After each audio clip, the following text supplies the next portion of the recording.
ఈ చంద్రబాబు నాయుడు లోకేష్ చేస్తున్న పనుల వల్ల ఈ రాష్ట్ర ఇమేజ్ దెబ్బతినటం వల్ల ఈరోజు దావోస్లో పారిశ్రామికవేత్తలు ఒక్కటంటే ఒక్క రూపాయి కూడా మనకి ఎంఓఈ చేయకపోవడం చాలా బాధాకరం.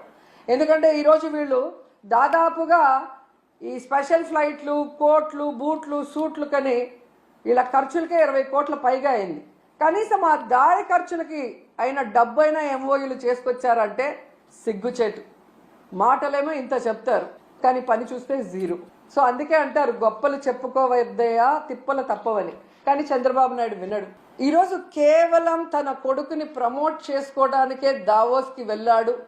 ఈ రాష్ట్రానికో రాష్ట్ర ప్రజలకో ముఖ్యంగా రాష్ట్ర యువతకో ఉపయోగపడే విధంగా ఏది చేయాలన్న ఆలోచన లేదు అనేది ఈ పర్యటనతో అందరికీ అర్థమైపోయింది. ఎందుకంటే అంత పెద్ద వేదిక మీద సీఎం చంద్రబాబు నాయుడు గారు మా రాష్ట్ర ఆర్థిక వ్యవస్థ చితికిపోయింది, చాలా పేద రాష్ట్రంగా మేము మిగిలిపోయాం అని అంత పెద్ద వేదిక మీద చెప్తే ఏ పారిశ్రామికవేత్త వచ్చి ఇన్వెస్ట్ చేస్తాడు? అసలు ఎందుకు అలాంటి మాటలు మాట్లాడాల్సి వస్తుందో నాకు అర్థం కావట్లేదు.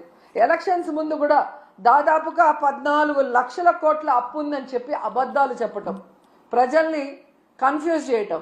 తీరా మొన్న అసెంబ్లీలో చూస్తే బడ్జెట్ డాక్యుమెంట్స్లో 6.5 లక్షల కోట్లు మాత్రమే అప్పు ఉంది అని చెప్తారు. రాష్ట్రం విడిపోయాక నువ్వే కదా మొదట ముఖ్యమంత్రిగా 5 సంవత్సరాలు ఉన్నావు. నువ్వు ఎంత అప్పు చేసి దిగిపోయావు, 5 ఏళ్లలో మేమేం చేసామో చెప్పాలి కదా జనాలకి. కానీ బయట ఒకటి లోపల ఒకటి మాట్లాడటం. ఏదైతే ఆంధ్రప్రదేశ్లో అబద్ధాలతో కట్టుకథలతో పచ్చ మీడియాతో ప్రజల్ని మభ్యపెట్టారో అదే విధంగా దావోస్లో కూడా మీరు మభ్య పెట్టాలన్న ప్రయత్నం ఈరోజు పెట్టుబడిదారులు పారిపోవడానికి కారణం కాదా చంద్రబాబు నాయుడు, లోకేష్ అని నేను అడుగుతున్నా.